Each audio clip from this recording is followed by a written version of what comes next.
கர்த்தர் அதிசயங்களை செய்கிறார். ஊழியங்கள் வழங்கும் ஜீவ வார்த்தை. இந்த நாளுக்காக இயேசப்பாவுக்கு நன்றி செலுத்துகிறேன். இயேசப்பா நல்லவர். இந்த நாளுக்கான காரியத்தை உங்களுக்கு செய்வார். இதை குறித்தும் கலங்காதீங்க.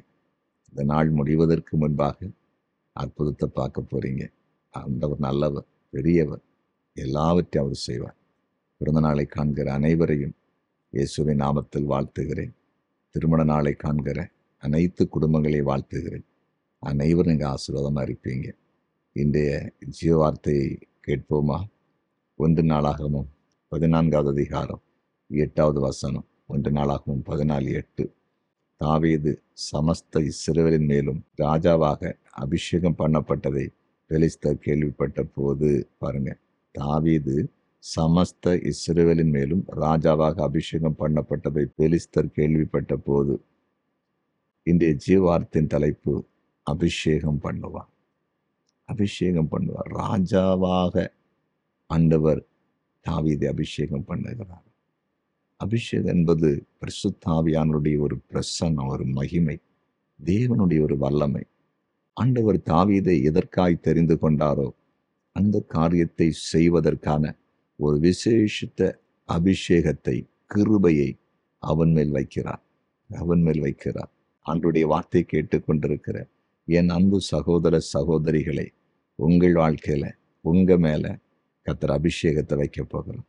எதற்காய் அழைத்தாரோ, எதற்காய் தெரிந்து கொண்டாரோ, உங்களை கொண்டு என்ன ஆண்டு செய்ய திட்டம் வைத்திருக்கிறாரோ அதை சரியாய் செய்வதற்கேற்ற அந்த அபிஷேகத்தை, அந்த தேவ பிரசனத்தை, தேவ வல்லமையை உங்கள் மேல் வைக்க போகிறார். பெரிய காரியத்தை நீங்க பார்க்க போறீங்க. நீங்க அதை உணர போறீங்க. பரிசுத்தாவின் அபிஷேகத்துல என்னை கர்த்தர் நிரப்பி என்னை கொண்டு பெரிய காரியங்களை செய்கிறார் என்பதை நீங்க பார்க்க போறீங்க, உணர போறீங்க. அப்போஸ்தலர் 10வது அதிகாரம் 38வது வசனத்தை வாசித்து பாருங்க.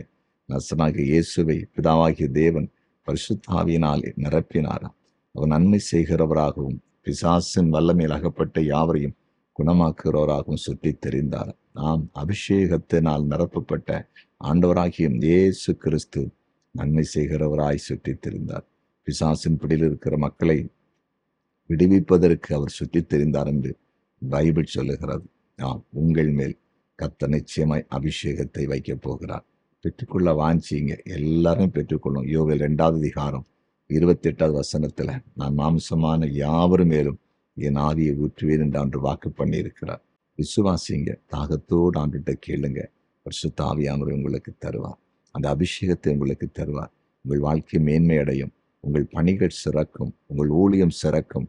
உங்களுக்கு கொடுத்த தரிசனங்கள் நிறைவேற்றப்படும். கர்த்தர் கூட இருப்பதை உணர்வீர்கள். விசுவாசிப்பீங்களா? ஜெபிப்போமா? ஜெபிப்போம்.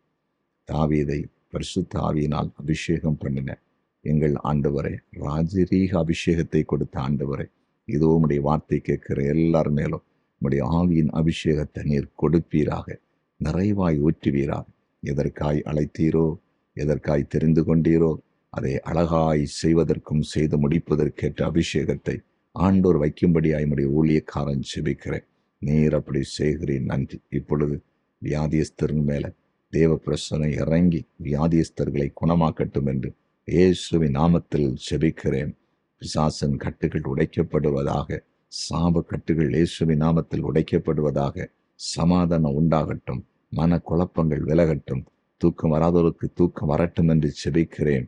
வாழ்க்கையில என்னென்ன நன்மை உடைய பிள்ளைகளுக்கு தேவைப்படுகிறதோ அனைத்து நன்மையும் கொடுத்து எல்லாரும் ஆசீர்வதிப்பீராக.